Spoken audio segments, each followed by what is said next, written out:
All you homeowners have unique needs. Some feel the need to paint their door a vibrant shade of blue. Others have the need to decorate their bathroom with fish, anchors, and other nautical items. And because each homeowner has unique needs, Geico helps you get the right coverage for your home and what's in it. That way, you get exactly what's right for you, even if your needs are unique. Get more with Geico.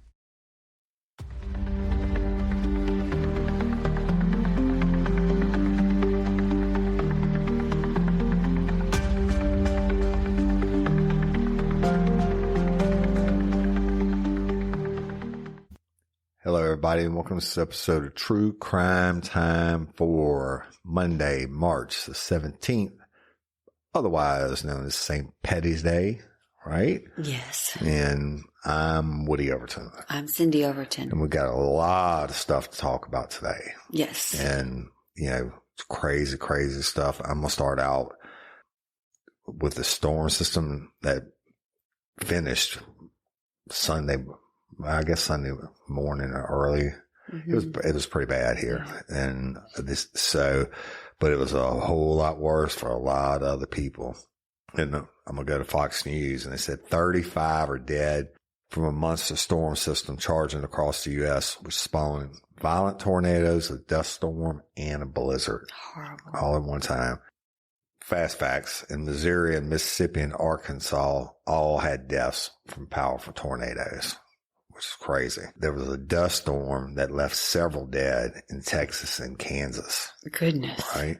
So the powerful storm system that moved across the central and eastern U.S. produced violent tornadoes, a dust storm, raging wildfires, and even a blizzard, and tragically left more than 30 people dead.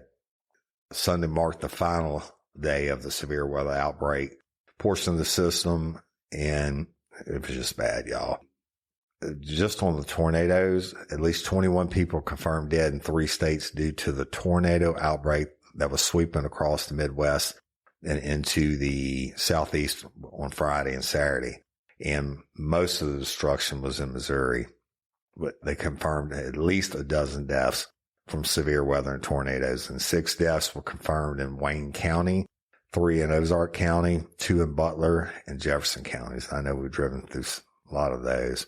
St. Louis County Police said a woman there was found dead near electrical lines in the backyard of her home. And a tornado in Villa Ridge, Missouri, outside of St. Louis, was captured on camera as it caused significant damage. And according to storm chasers, the tornado's wind caused numerous power flashes, several semi-trucks to flip, and various structures to be damaged. So tornadoes were also reported in Rolla and Hartville and areas outside of St. Louis. In Arkansas, 3 fatalities were confirmed in Independence County, and 29 people reported injured in 8 counties in connection to the storm system.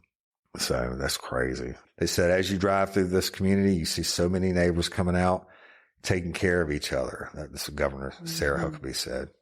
The judge himself has been out cleaning debris over the course of the last 24 hours. In Mississippi, Governor Tate Reeves said he declared a state of emergency after tornadoes and an earthquake impacted his state over the weekend. Wow. You ever heard of an earthquake in Mississippi? Tragically, as of now, 6 deaths have been reported. 1 in Covington County, 2 in Jeff Davidson County, 3 in Walthall County, and also, as of now, 3 additional people are currently missing. 2 from Covington County and 1 from Walthall County. It's crazy, y'all, that communities across the southern plains were also impacted by a deadly dust storm as the system worked its way across the central U.S. On Friday, the combination of damaging winds, dust storms, and brush fires created chaos across the region, destroying hundreds of homes and causing vehicle pileups. One of the deadliest crashes was on Interstate 70 near the Kansas-Colorado state line, where a dust storm, which is believed to have dropped visibility near zero, contributed to the fatal crash. Yeah. Troopers said at least 71 vehicles were involved in the incident, and at least 8 people were killed as a result. And it took the first responders nearly a day to clear the wreckage from the interstate. Yeah. But to the south in Texas and Oklahoma, same thing. 4 people were killed and multiple people were injured in crashes across Oklahoma and Texas as a powerful dust storm fueled by 60 to 85 mile per hour wind gusts dropped visibility to near zero along the highways and interstates on Friday. So several people were also injured, including 2 paramedics, after a multi-vehicle crash involved an ambulance during the middle of the dust storm near Blackwell, Oklahoma. Continuing, while many parts of the U.S. were preparing for severe weather to the north, winter weather was the concern. Mm-hmm. Residents across the northern plains and parts of the Midwest faced the powerful winter storm that unleashed strong winds, blowing snow, and plummeting temperatures, and created blizzard conditions and hazardous travel. The Fox Forecast Center said the wind gusts were up to 50 to 60 miles per hour from the Rockies and Great Plains to the Great Lakes. So look, we got lifers in all those areas. Yeah. And we love y'all. We know it. We've just a different storm through the hurricanes and stuff that we've been through and losing everything. Wow. There's no words to say it. It's like a migraine or a homicide. Everybody knows what one is, but unless you're living it, you really don't know what it is. No, I can't. And I can't imagine being in a tornado or in the dust storm. You've been in a hurricane that ripped the roof off the house. You're right. I love it. And, the floods and everything else. And I just remember the house in Maurepas when you were a teacher, and even the principal and other teachers and everybody came to help clear everything out. That was this time of year. I remember one lady was like from Kansas somewhere, and she had a whole car full of like t-shirts and socks and underwear and toothpaste and stuff that she bought on her own money. And she was just driving down her street, which is dead end street on an island, and handing out supplies. And I remember after that big hurricane, when we lost the house, Shane drove in from Wisconsin, got his big trailer, went to Walmart, bought out everything that they had, and came down. And even though we had lost our home and we were without power at the country place, we went and we cooked for the surrounding communities. Yeah, so we started in East Feliciana, and we cooked for, we fed everybody. And then the next day, big pots of jambalaya and then beans and barbecue. And the next day we went to St. Helena Parish, which was really bad hit, but it's really, really rural. And we went, and Nate Williams was the sheriff. And we went there and we cooked for all his officers and the firemen and the paramedics and whatever. But, unfortunately, these things happen, but they bring out the best in people. I think some shitheads that, steal generators and loot and stuff like that, and fuck them, but it brings out the best and the worst.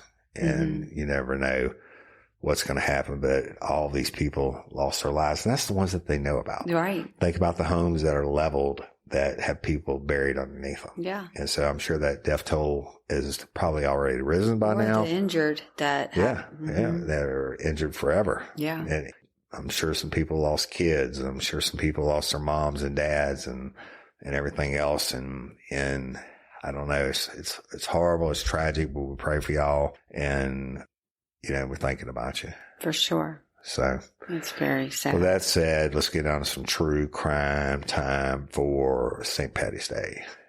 All righty. Well, we're going to go to England. Uh-oh. It's time for Worldwide Crime. We're going to Northampton, England, where a 13-year-old has murdered a mom of 3. Okay. By catching her house on fire. Nice. Yeah. So the teen was arrested on Monday, March the 10th, after the 43-year-old mother of 3 was found dead inside a residence. The 13-year-old has been charged with murder of the woman in England. I don't know where her 3 kids were, but thank goodness they weren't part of it. The North Hampshire police shared in a press release that the teen, obviously can't be named for legal purposes, was charged with arson with the intent to endanger life. She was arrested on Monday following the discovery of a body in a house in Newcomen Road shortly after 3 a.m. that morning. Formal identification has yet to be confirmed, but the woman is believed to be 43-year-old mother of three, Marta Bednarzak. And police added a forensic postmortem investigation, which took place today at Leicester Royal Infirmary, gave the preliminary cause of death as being a result of sharp force injury. Nice. Stabbing, huh? Yes. Authorities said that police and the fire department arrived at the house after reports of a fire, and Bednarzak's body was then found inside the property by police officers, with paramedics declaring her dead at the scene at 3:29 a.m. local time. The teen is set to appear at Northampton Magistrate Court on March 12th. And this evening, we have formally charged a 13-year-old Wellingborough girl with murder and arson, and she will appear before Northampton Magistrate Court at 10 a.m. tomorrow. Detective Chief Inspector Johnny Campbell, the senior investigating officer with East Midlands Special Operations Unit, said in a statement. I want to take a moment to thank the many police officers and staff who are working and continuing to work tirelessly in this investigation since the very tragic events of early yesterday morning. And in particular, all our thoughts are with Marta's family, who have been fully cooperative throughout what has been a devastating couple of days for them. And given the developments this evening, we will make no further comment at this time. So obviously investigation's in process, and I hope that we have an update soon. Yeah, they don't have like a mode. I mean, I'm sure like there's a lot more to it, right? Yeah. You don't just set fire and stab somebody to death for no reason. So many kids doing so many horrible things. It's like an epidemic. It is unreal. Y'all, if you would see the stories, and these are the ones we never hear about, most of the ones that we tell you about. Yeah. And when we're reading all these stories, it's like, geez Louise, which one do you say? We could do just a whole show just on Teens, yeah. Or just, there's even younger children that seemed, 10 and preteen. Yeah, anybody children below the age of 17. How about that? Yeah. March is Sleep Awareness Month. The perfect time for you to think about the quality of your sleep and how the mattress you choose can make all the difference. Avocado Green Mattress is committed to providing mattresses that not only help you sleep better, but also are healthier for you and the planet. Did you know that with the right mattress, you can improve your sleep quality by up to 50%? If you're not waking up refreshed and ready to tackle the day, it might be time to consider Avocado and their sleep-enhancing design. Cindy and I love Avocado for so many reasons. Not only are the materials organic and free of chemical and toxins, Avocado mattresses promote better sleep through breathable, naturally temperature regulated materials, which is so important to our sleep right now. Did I mention there is a mattress to fit your needs too? Avocado offers gentle to firm to plush mattress comfort and support. Take their quiz to find out which mattress and comfort option is right for you. Avocado stands by their products too. They offer easy financing options with a firm, sleep trials up to 1 year, and options to try before you buy. Head to avocadomattress.com today and save up to 10% on certified organic mattresses. Dream of better. All you homeowners have unique needs. Some feel the need to leave up holiday decorations year-round. Others have the need to use their garage as practice space for their new metal band. And because each homeowner has unique needs, Geico helps you get the right coverage for your home and what's in it. That way, you get exactly what's right for you, even if your needs are unique. Get more with Geico. Yeah, here's another. It's time for worldwide crime. And technically, they haven't called this one a murder yet, but I'm going to pretty much tell you, I don't know if they can prove it, pretty much tell you it's going to be a murder. But do you remember the case of Natalie Holloway? Of course. For those of you who are too young, which are probably a lot of you, I remember when she went missing on her senior trip. Mm-hmm. in Aruba, and I wanted so bad. I was a young detective. I wanted so bad to go down there and try to find her. Yeah. And Jorn Vandersloot or whatever, he ended up years later, he beat the charges. His daddy was the judge, and they never found her body. Her mom and dad, everybody went. They were from Alabama. Yeah. Everybody went. It was just a tragic, tragic thing. But he ended up getting convicted in like Brazil or somewhere years later, murdered another girl in a hotel room, and he's in prison. So fuck him. He tried to get the mama over the years. He was like, "Oh, give me $10,000. I'll tell you where her body's at," and all that. But tragic, right? Prime of your life. You go do your stuff. With spring breaks, I've been to about 1 million of them. Yeah. We used to just drive down in the middle of the night, and spring breaks go on. People don't realize that it's not just 1 week. It like the northern colleges have off early, then the southern colleges, and it changes. So it goes on for like a month and a half, 2 months. Right. Back in our day, you go to Club La Vila and Cash's, and it was the big shit, right? And drink all day on the beach and party all night and everything. Now, I mean, I'm talking 30 plus years ago. Now everybody goes out of the country. They go to Mexico, and unfortunate for this young lady, she went to the Dominican Republic. And this has been going on for over a week, and we're going to do all the hashtags and everything in for it. So, you can link it. So many news stories about her, and I don't want to get her name wrong, but it's Sudiksha Konanki. So Sudiksa, last name Konanki. She's 20 years old, right?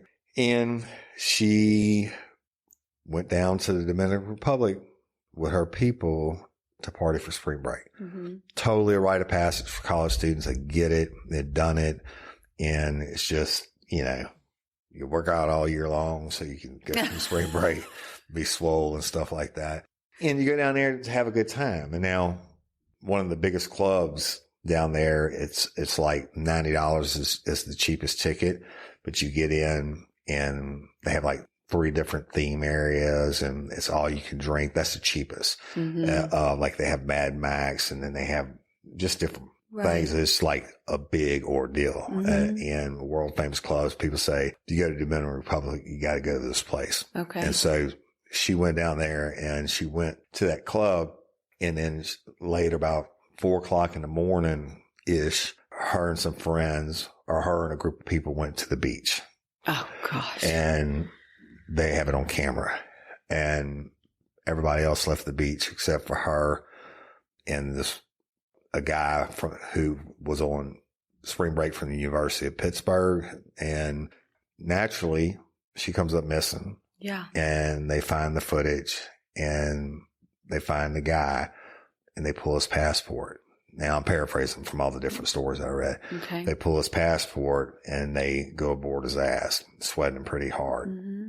Evidently, he told a bunch of different stories. Oh, gosh. Now his family is all up in arms, saying, "Oh, they interrogated him without legal, whatever, blah, blah, blah. And we're hiring lawyers and all that." So let me just tell you about it. He's not in the United States, so. Well, yeah, you're right.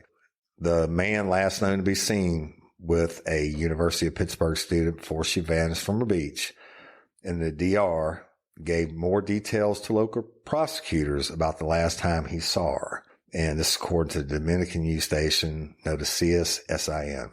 Sudiksha Konanki, who was 20 years old, disappeared from the beach of the Rio Republic Hotel in the early hours of March the 6th, which set off a big ass search for her, right? Which got all the authorities involved from the Dominican Republic and the United States and India, where she was born. Now, the man who was with her at the beach, Joshua Stephen Reeby, told prosecutors he and Kanakya were hit by an intense wave. They were swept out to sea, and he came back and she did. But the water somehow magically returns, right? And so Ribby is a 22-year-old American. They say he is not considered a suspect in the case and has not been accused of wrongdoing. That's not what I read on some of the other stories. Right. So the Dominican Republic Attorney General interviewed Ruby Saturday as part of the investigation into her disappearance. And according to a source with firsthand knowledge of the interview, that's what the Attorney General himself. Yeah. It's a worldwide story, right? Up to this point, this was his fourth interview with police. Okay. All right.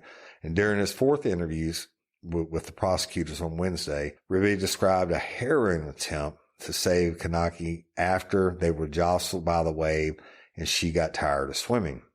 He said, "It took me a long time to get her out. It was difficult." And he said he was trained as a lifeguard, but worked at pools, not at the beach. He said, "I was trying to get her to breathe the whole time. That didn't allow me to breathe all the time, and I swallowed a lot of water. I could have lost consciousness several times. When I finally reached the ground on the beach, I held her in front of me."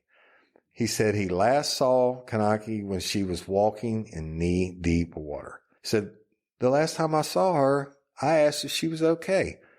I didn't hear her answer because I started vomiting up all the seawater I had swallowed. After vomiting, I looked around and I didn't see anyone. I thought she grabbed her things and left. I felt very sick and tired. I lay down in a beach chair and fell asleep. I couldn't go far." So look at this is a picture of him. Oh, gosh. Just a baby, right?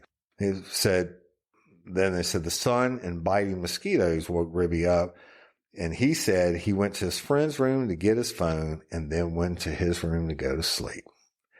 "I was sleeping in the room and my friend asked me if I had seen her. And I told him no. I thought she had gone to her room." Now, his friend told him Kanakya never returned to her room, which Ruby said, "I'm surprised." So when asked if he saw her after the night on the beach, Ruby said, "After I saw her walk away while she was walking in the water, I never saw her again." Kanakya's sarong-style cover-up was found in a lounge chair on the beach, but there were no signs of violence. And photos of the light-covered sarong and flip-flops on the lounge chair were obtained by the same news channel. So I guess they don't put the chairs up at night. So Ruby has declined to answer some of the prosecutor's questions, and this according to the transcripts which that news channel got. And detectives with the sheriff's office in Loudoun County, Virginia, where Kanakya's family lives, conducted an extensive interview with Ruby on Thursday afternoon with his father and attorney present. The detectives will be returning to the U.S. on Friday. But since the incident, Ruby, who was in the Dominican Republic on spring break vacation with a classmate, said he has only been in his room being interviewed. And he's a senior at St. Cloud University in Minnesota and is majoring in land survey and mapping services. His parents, Albert and Tina, expressed their sorrow for Kanakya's family. "We wish to contribute to the search efforts and understand the anguish and uncertainty they are going through," they said in a statement.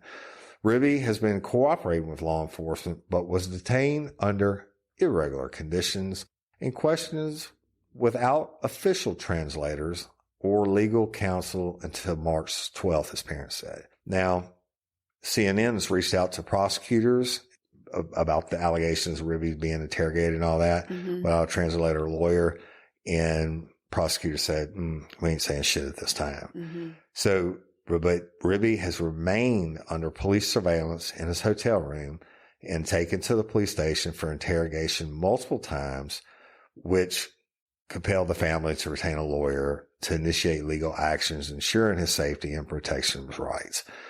But his parents describe him as a beloved brother, son, and a friend, known for his kind nature, sense of humor, and commitment to his community. They said, "Our only interest is that due process be respected and that actions be taken with the fairness that the situation requires. We share the hope that Sudhiksha, I'm sorry, y'all, if I get it wrong, will be found as soon as possible." And his aunt asked for privacy and said, "Our family is going through a very difficult time right now, and we're experiencing a lot of sadness and pain, and we kindly ask for privacy as we navigate this challenging moment together." What the fuck about the girl, right? So I'm about to tell you. So the moments before she disappeared, Ruby said he first met Kanakya in the hotel when he and his friend introduced themselves to her and her group. And Kanakya was at the resort with 5 other female students from the University of Pittsburgh The two friend groups went to the bar together where they drank until someone suggested we go to the beach. This is what Ruby said in his interview. And two of the females, thankfully for them, stayed behind. Kanakya was last seen on surveillance camera with 7 other people entering the beach at the Rua Republic Hotel after 4:15 a.m. on March the 6th. Before heading to the beach, surveillance footage shows the group of Americans, Kanakya, and 5 other women and 2 men had been drinking in the hotel's lobby around 3 a.m. Around 4:55 a.m. Thursday, surveillance cameras captured 5 women, 1 man leaving the beach while Kanakya is believed to have stayed behind with the other young man. And the surveillance video shows him leaving the beach at 8:55 a.m. And when Kanakya did not return her room, her companions started to search for her, and then they called the cops, right? Then the group reported her missing to the hotel staff around 4 p.m. on Thursday. So it's been a minute. Yeah. It says she had gone to the Punta Cana for spring break. And this is what her dad said. He said, my daughter is a very nice girl. She's ambitious. She wants to pursue a career in medicine. And Kanakya's father wants local authorities to also investigate other possibilities, including whether this is a case of kidnapping or human trafficking, which we got some of that coming up. He said, we don't think she would be able to survive for more than 3 days in the water, and I think something else might have happened to her.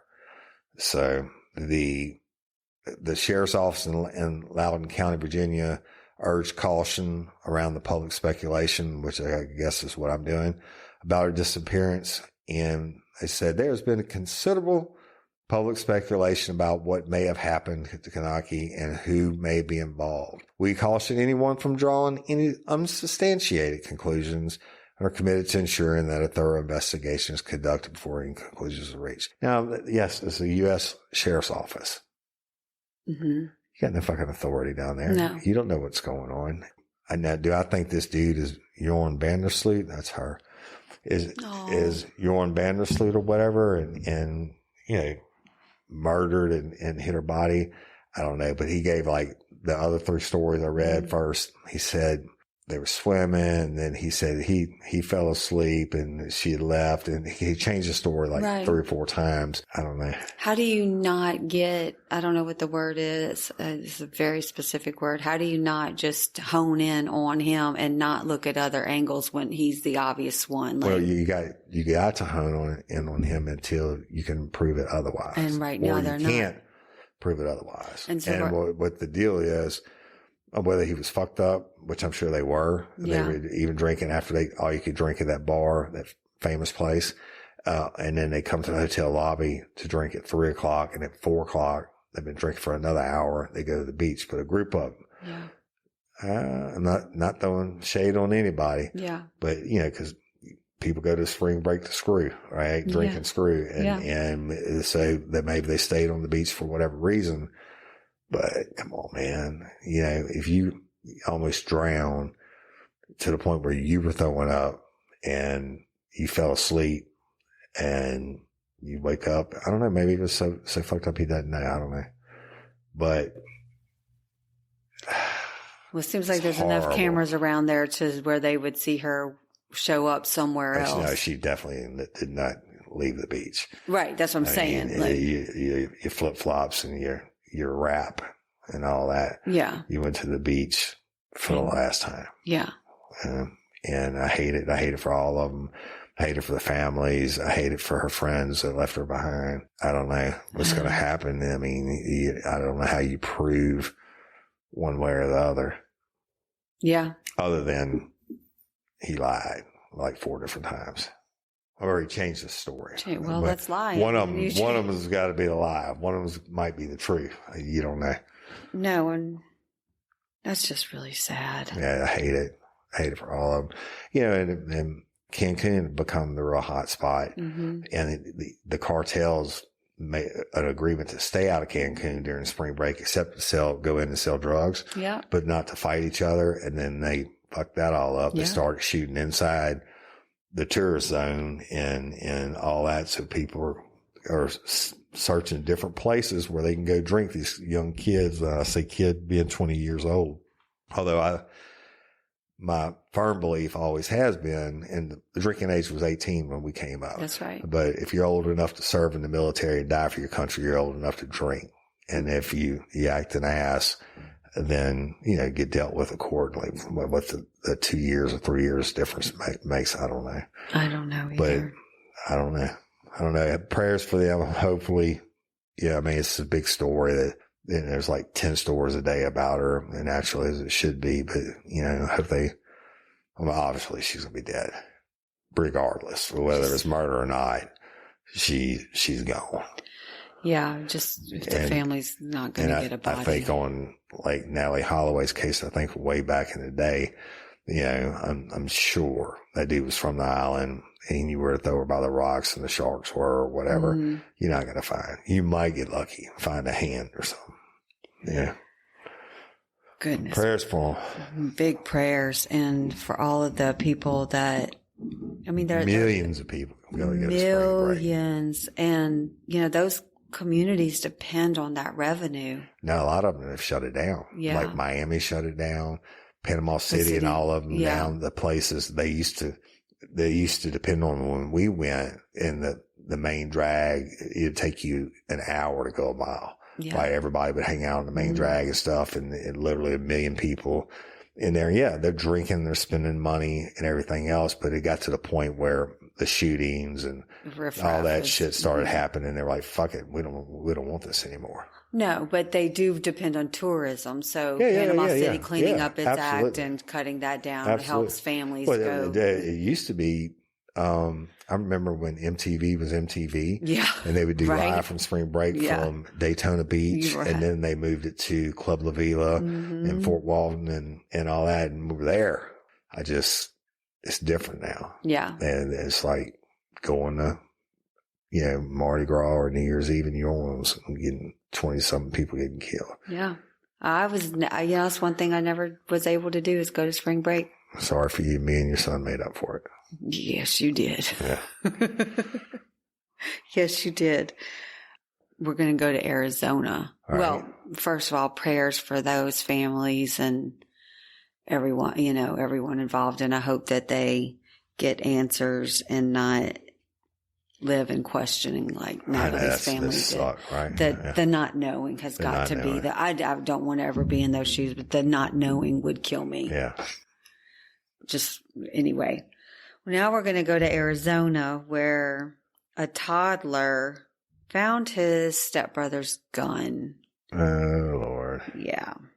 And now the stepbrother is now facing charges. Toddler, did they say how old? Toddler is 3, if I'm not mistaken. He's 2 years old. Yeah, toddler that means like they can barely walk or shit, right? Literally, because they're toddling. And still wearing diapers and stuff. Absolutely. Yeah. So the incident occurred on March 3rd at a residence in Tucson, Arizona. Mm-hmm. And a 2-year-old, right? And you met Cheryl Reed,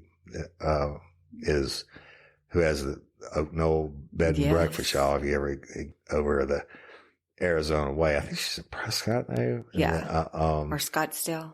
No. Is she Prescott? No, I'm almost positive Prescott. Cheryl's, I'm going to look it up and we'll get it right for tomorrow's episode, but we are coming to stay at your bed and breakfast at some point, and maybe we'll do a live podcast. They make all their food fresh there. Oh, it's fresh beautiful. Ingredients. Absolutely beautiful. Yeah. The 2-year-old found a gun belonging to his teenage half-brother, according to Pima County Sheriff's Department. Deputies have now arrested 19-year-old Jeremiah Vaughn and charged him with domestic violence, child abuse. The preliminary investigation revealed that the 19-year-old Jeremiah Vaughn left the firearm within the child's reach, leading the child to gain access to the weapon and inadvertently discharging it, shooting himself in the hand. Damn. And so Vaughn was booked into Pima County Adult Detention Complex, and records show that a judge set bail at $2,500. The teenager has since posted bail and is due back in court on Friday. And the Department of Child Safety is conducting their own investigation into the incident. And the public defender representing Vaughn is in a separate case involving shoplifting charges, but did not respond to a request on comment on this incident. So the 19-year-old already has shoplifting charges, and now he's got this on top. So he's, I wonder if he shoplifted the gun. Probably, right? It's crazy. I mean, people, my house is full of firearms. They're everywhere. My children, you can't train a 2-year-old or 3-year-old, but my children are taught that every one of them is loaded and there are no safeties, even though most of them aren't loaded and there are safeties, but you've heard me say it 100 times. Your finger is your safety. You can't pull the trigger. The gun doesn't accidentally go off. Well, I know that the 19-year-old is charged with child abuse, whatever, but he's 2 and it's not his children. I wonder if the parents are going to face any charges because it's their house. I mean, well, maybe. How many people you going to charge? All they got to do is say they didn't know the 19-year-old had a gun. I don't know. And they just like they didn't know he was shoplifting. He was a little thieving motherfucker. So, all right. I'm going to tell you a story to see if I can make you cry on St. Patty's Day. You ready? Are you ready? I'm scared. I'm pretty sure this is one of the most fucked up ones we ever had. A pregnant teenager was killed after a woman cut her unborn child out of her womb. Oh, here it comes. But I'm sorry. It's time for worldwide crime. Well, this happened in Brazil. In a press conference held in Brazil on Friday, March 14th, civil police chief of the city of wherever said that 16-year-old Emily Azevedo Sena, who was 9 months pregnant, had been missing since Wednesday, March 12th. And guess what? They found her buried in the backyard of a home in the Jardim, Florida, Lupus neighborhood on the following day. He said that a woman has since been arrested for the crime. Now, Albuquerque, said the woman admitted to having experienced a miscarriage 6 months before, but she claimed she did not tell her husband or her family about her miscarriage.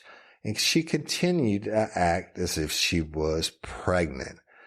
In an official statement released on March the 14th, the Civil Judicial Police of Mato Grosso said the police received a call from a local hospital on March 13th after a woman and her husband arrived with a newborn baby, and that the woman claimed the baby was her own. Prisons are full of dummies, right, and hospitals are staffs are not a bunch of dummies, most of them. And the hospital staff, they were like, this shit don't add up. So they grew suspicious because the woman didn't have any signs of recent birth. Yeah. And so they called the Popo. Popo rolled over to the hospital to investigate. And they talked to him. They're like, your sugar's turning to shit. Yeah. This doesn't smell right. So they were like, also happy St. Patrick. Go to your house and check shit out. See what's going on over there. So they go to her house, and that's when they discovered Emily's body. Not. After they found her body, police went their ass, and they got the juice, and the suspect confessed to Emily's murder. I'm Cyndi Overton. And she's going to be held responsible for 3 crimes: homicide, concealment of a corpse, and check this one out. I've never heard this one before, ever. Registering someone else's baby as her own. Right? Yeah. I never heard that one, but I mean, it makes sense. But you taking the baby, Let me just tell you the rest of it. This is so fucked up. Authorities also said that Emily, whose body was found in the shallow grave with her stomach cut open, had met the suspect on social media and was lured to her home after the woman told her she had spare baby clothes available for donation.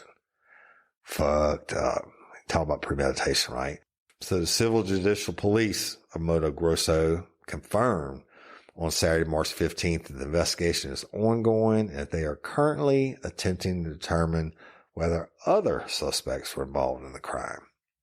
While speaking during the memorial for her daughter, Emily's mom, Anna Paula Merdine, said, "I didn't just lose a daughter. I lost a friend, a partner, and a companion. And only those who live with her know how wonderful her heart was." And she didn't lose them. They were taken. What do you think the chances are that you cut a baby out of another person's stomach and the baby lives? It's not like this motherfucker's a surgeon. You think she didn't clear her? Maybe it's on not Netflix, on YouTube. Hopefully the baby's alive. Yeah. Registering the baby as your own. So you go to the hospital, I guess, to have the baby checked out.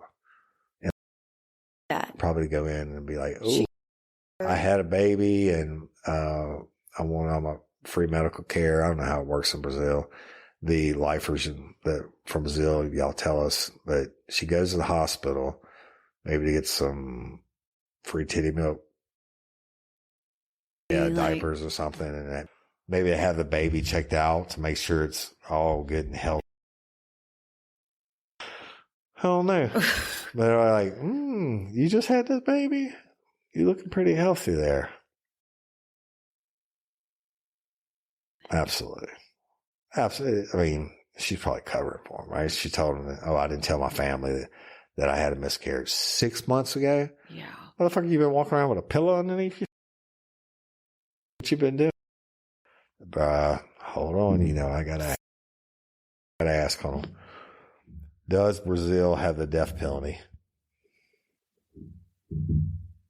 I found this on the web. So, y'all, it says capital punishment is a long unused form, doesn't mean it's illegal, of punishment in Brazil. And the last recorded death penalty convict being executed in the country was in 1876. So, although it's virtually abolished, it is still legal during wartime, whatever that means. And Brazil is the most populous country in the world that does not have the death penalty in practice. Isn't that crazy? Yeah. Is also one of 7 countries to have abolished capital punishment. Whether the husband you or not, you had a miscarriage. Mm-hmm. You're walking around with a pillow underneath your shit. You sending your husband out for vanilla wafers and hog head cheese at 3:00 in the morning because, your fake cravings. I'm just making some shit up. Whatever it was that you had, you sent me out at 3:00 in the morning for, you better come home with that and not a substitute for that because it'd be hell to pay. I'm just teasing. All right. But anyway.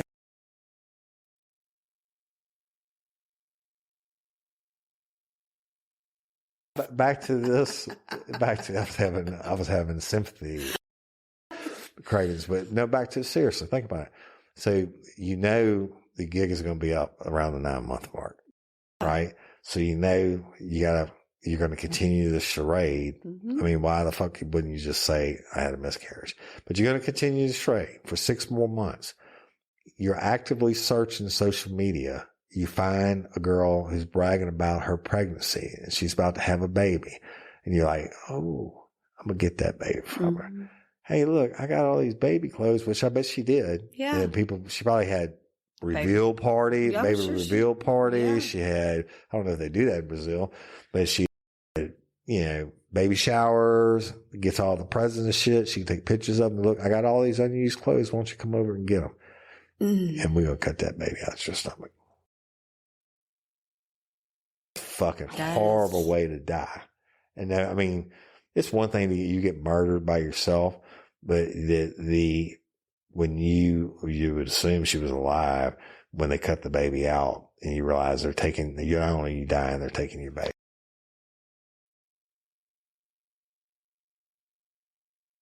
Oh, girl. Brazil needs the death penalty for this case. And then they bury her in the backyard. Anyway, that's it, y'all. So check this out. I got a little bit of a teaser announcement. Cindy wanted me to do the whole thing, but I'm going to do a special drop on it. So, we told you about Saturday, July the 19th, Real Life, Real Crime Live and Raw and Unscripted Old Cop Story. We're going to do a commercial for it. Not a commercial, but a special drop for it tomorrow. But convicts and patrons, thank y'all so much for your support. You get the first shot at the tickets and general admission or VIP. Patron and convicts, you're going to get it Monday morning. You'll have 48 hours advance to get your tickets, and they're going to sell out, y'all. There's no doubt about it. Cindy will be emailing y'all directly and giving you your opportunities and explaining where it's at and everything else. But everybody else, we're going to push it out on Wednesday morning, and the episode will come out explaining the event. We're very blessed to have these people host us. It's going to be a really, really cool deal. And I'm going to do a live show, and then there's going to be a VIP party afterwards. That's right. Right. So anyway, it's coming, and all the legal shit had to be done, but we're thankful for it, and we're blessed, and can't wait to see y'all there. And it'll be one that I've been holding on to forever, and it's going to probably piss a lot of people off. Yeah, well, that might happen too. It's just teasing. Don't be scared, people that are hosting us. And anyway, love and appreciate each and every one of y'all. Go like and listen and share. Hashtag Justice for Haley.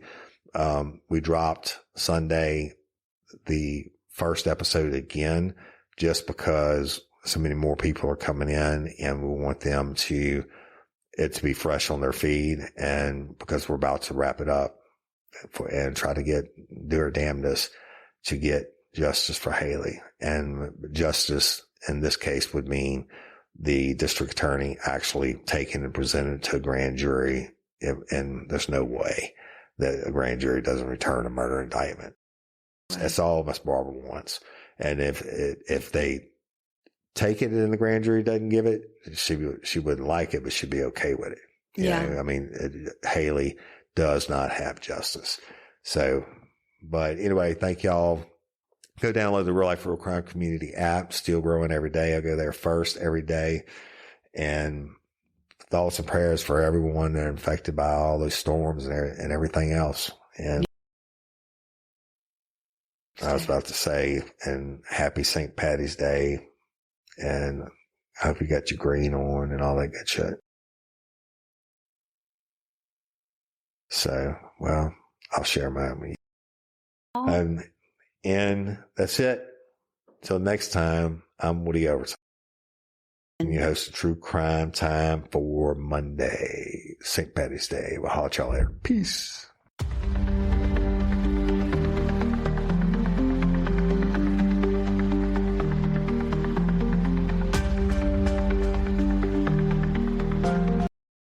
All you homeowners have unique needs.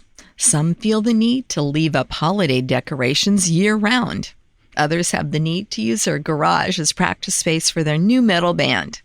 And because each homeowner has unique needs, Geico helps you get the right coverage for your home and what's in it. That way, you get exactly what's right for you, even if your needs are unique. Get more with Geico.